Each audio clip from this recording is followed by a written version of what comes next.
O canal do Produtor TV continua a série de entrevistas sobre as principais ações do sistema CNA-Senar em 2016. Vamos também apresentar as perspectivas para 2017. O nosso assunto é o trabalho da Comissão Nacional de Cereais, Fibras e Oleaginosas. E no programa de hoje vamos destacar as culturas da soja, milho e do algodão. E para conversar comigo eu recebo agora o assessor técnico da CNA, Alan Malinski. Bom dia, Alan, obrigado pela presença. Bom dia, André, eu agradeço a oportunidade e bom dia a todos os telespectadores. Vamos começar então dando um panorama geral do setor em 2016, né? A questão climática prejudicou bastante a safra. Qual cultura dessas, entre soja, milho e algodão, sofreu mais?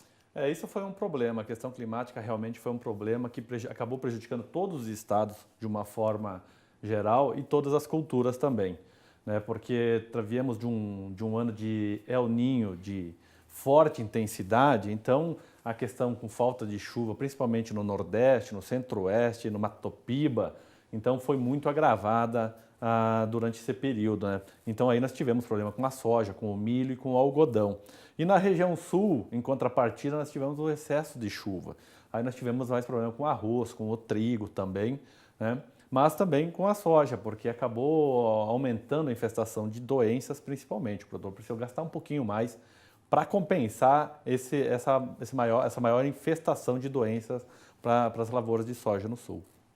Falando especificamente sobre a soja, como é que foi a evolução dessas últimas estimativas de produção? Então, para a safra passada, o que acontece? No início da safra, as estimativas da Conab apontavam para uma produção de 102 milhões de toneladas, né? Vínhamos com 6 milhões acima da safra passada. Mas no decorrer do desenvolvimento das lavouras, a gente começou a perceber a queda que teve, justamente por causa das questões climáticas. Tanto é que em janeiro nós tivemos essa estimativa de 102, fevereiro já caiu para 100, e aí nós caímos, fechando a safra em setembro com 95 milhões de toneladas.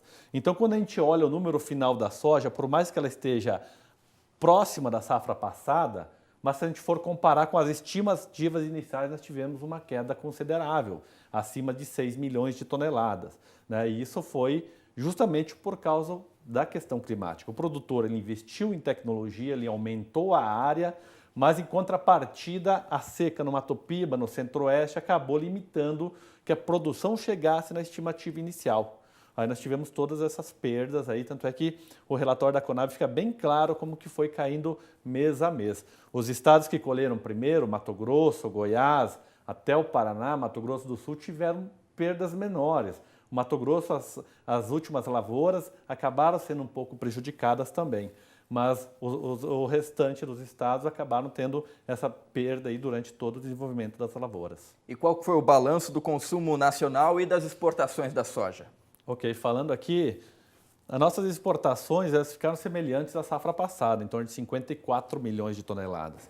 Mas aqui a questão é que nós tínhamos uma estimativa de chegar a uma exportação próxima a 60 milhões. Seria nosso recorde na exportação nessa safra passada. Mas devido a essa baixa produção, essa produção que não tivemos, esse aumento que não tivemos, acabou não contribuindo para que as exportações chegassem nesses níveis recordes. O que aconteceu? Exportamos próximo à safra passada, mas em compensação nossos estoques caíram consideravelmente. Nessas 3 últimas safras, se a gente for ver, os estoques vêm caindo. Passou de 1,5 milhão para 900 mil toneladas e essa safra a gente está finalizando em torno de 400 mil toneladas de estoques, né? Então, isso acabou refletindo na questão de menor disponibilidade de grãos para a gente exportar. Então, é aí que nós tivemos esse maior impacto na balança da comercial da soja, do setor também, né? E diante desse fator aí de oferta e demanda da soja, qual que é a perspectiva de produção do grão para 2017 no Brasil e no mundo? Certo. Falando aqui, produção mundial, essa safra começou muito bem com os Estados Unidos, onde eles já estão praticamente finalizando a colheita. As estimativas iniciais dos Estados Unidos elas eram em torno de 106 milhões de toneladas. Era para ser uma safra semelhante a 2015 e 2016. Mas devido às condições ideais, o clima ideal lá, eles surpreenderam. A produção deles está estimada agora em 116, podendo chegar a 118 milhões de toneladas. Então, os Estados Unidos já vem muito forte na produção desse ano. O Brasil vai continuar aumentando a área, vai aumentar em torno de 2% a 3% a área. Então, a nossa estimativa é que o Brasil feche em torno de 102 milhões de toneladas da nossa safra. A Argentina também vem com crescimento, principalmente em tecnologia lá. E eles devem colher uma safra em torno de 57, 58 milhões de toneladas. Dessa forma, a produção mundial, esse ano, essa safra a gente deve bater o recorde novamente. Devemos chegar em torno de 333 milhões de toneladas. Né? Tudo bem, ainda tem muito para acontecer na safra brasileira. Tem regiões que nem plantaram ainda. Rio Grande do Sul não finalizou o plantio, a Bahia não finalizou também, né? Mas o que foi plantado até agora vem se desenvolvendo muito bem. Então, as estimativas de que nós tenhamos esse recorde de produção já são muito palatáveis, já a gente pode dizer assim. Acho que tem tudo para acontecer. Esse ano a gente sai da questão de El Niño para um ano de Laninha, onde as chuvas devem ser regulares na região sul. De repente, algum veranico lá por dezembro e janeiro, mas no restante dos estados é para ter chuva na média ou até acima da média. Então, tudo indica que nós devemos sim chegar numa produção acima de 100 milhões de toneladas pela primeira vez na história, né, na produção de soja no Brasil. E quais são os principais países que compram a soja brasileira? O nosso principal consumidor é a China. A China, tem os países da União Europeia também, que acabam demandando a nossa produção. E a China sempre vem com essa expectativa que deve ter um bom nível de crescimento, então ela deve continuar aumentando as suas exportações, como vem acontecendo nos últimos anos, né? Então, mesmo que essa boa produção dos Estados Unidos, com a nossa produção, eu acredito que o mercado deve se manter aquecido, justamente porque a gente vem de estoques mais baixos, né? Agora, com essa superprodução de soja no Brasil, nos Estados Unidos, a tendência é que o preço na lei da oferta e da demanda, como você mostrou ali, no futuro venha a diminuir e, quem sabe, na próxima safra, até mesmo, a produção diminuir também por conta de uma lucratividade menor. É algo que pode acontecer, ou é muito cedo para falar ainda? Eu acho que é muito cedo. Por quê? Porque mesmo nós trabalhando com uma estimativa recorde de produção, a gente vê que os preços têm se mantido. Até nos últimos dias a gente viu uma certa evolução do que estava acontecendo.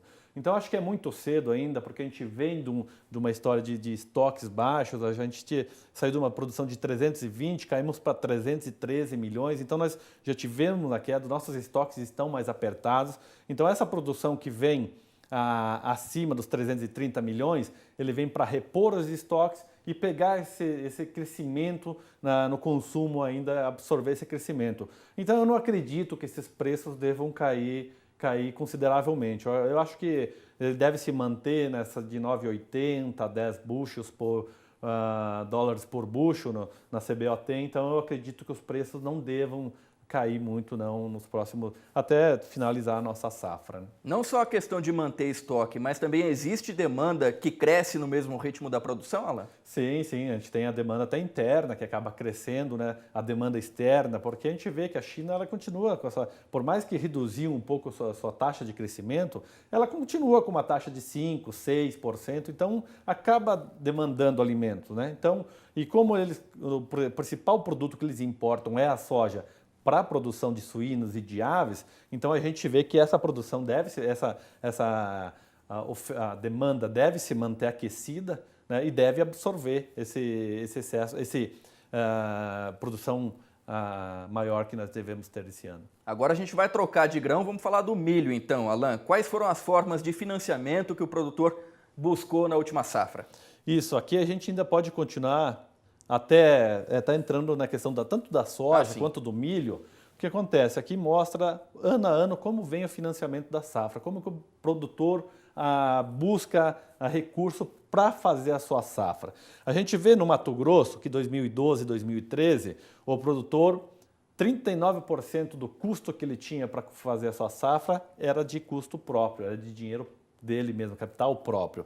Ele ia muito menos a bancos com recursos livres ou tradings, porque quando você vai a um banco que os recursos são livres, assim como nas trades, ele acaba pagando uma taxa de juro maior, que em muitos casos chega a 20%, 22% durante o período da safra. Mas devido aos problemas que nós tivemos nas últimas safras, a gente vê que o produtor foi perdendo essa capacidade de financiar a sua própria safra. Nós saímos de 39% para a última safra, em torno de 17% só foi financiado com capital próprio.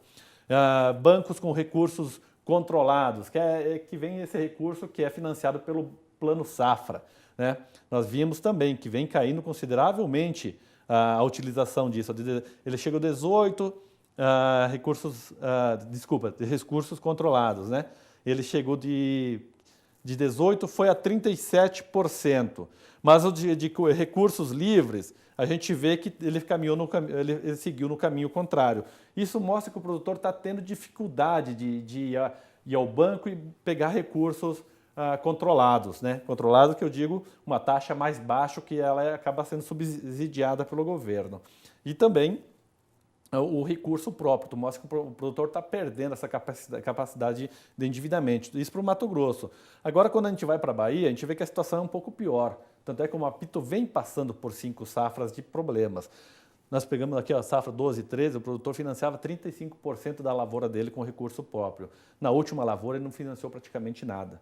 Então, ele está sem recurso para financiar. Ele teve que ir aonde? As trades. Passou de 35% para 60% de financiamento. E aqui sim, aqui o juro vai para em torno de 20%. Então, acaba pesando na conta do produtor isso, que vai reduzir a sua rentabilidade. E o que a gente vê para essa safra agora? Nós passamos na Bahia novamente por um período de crise. Tanto é que teve a renegociação de dívidas para o Mapitoba e Matopiba e para o Mato Grosso também. Mato Grosso e Goiás. Não, desculpa, Mato Grosso não. E Goiás.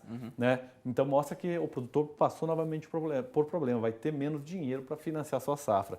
Acreditamos que essa safra, esse financiamento de trade deva aumentar mais ainda, porque o produtor está sem capital para investir na sua lavoura. Isso é um problema que a gente até precisa estudar um pouquinho melhor, entender um pouquinho melhor, para tentar achar uma solução melhor para o produtor, porque se ele precisar financiar a sua lavoura com uma taxa de 20%, isso acaba reduzindo a sua competitividade também.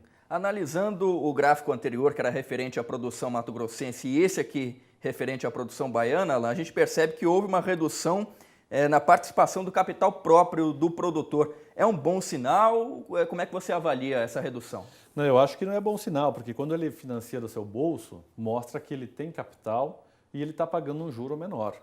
Né? Porque quando ele precisa ir a trading, ir a revendas ou ir em bancos com recursos livres, né, ele acaba pagando uma taxa de juro maior, que em muitos casos chega a 18%, 20%, 22%, dependendo da negociação do produtor.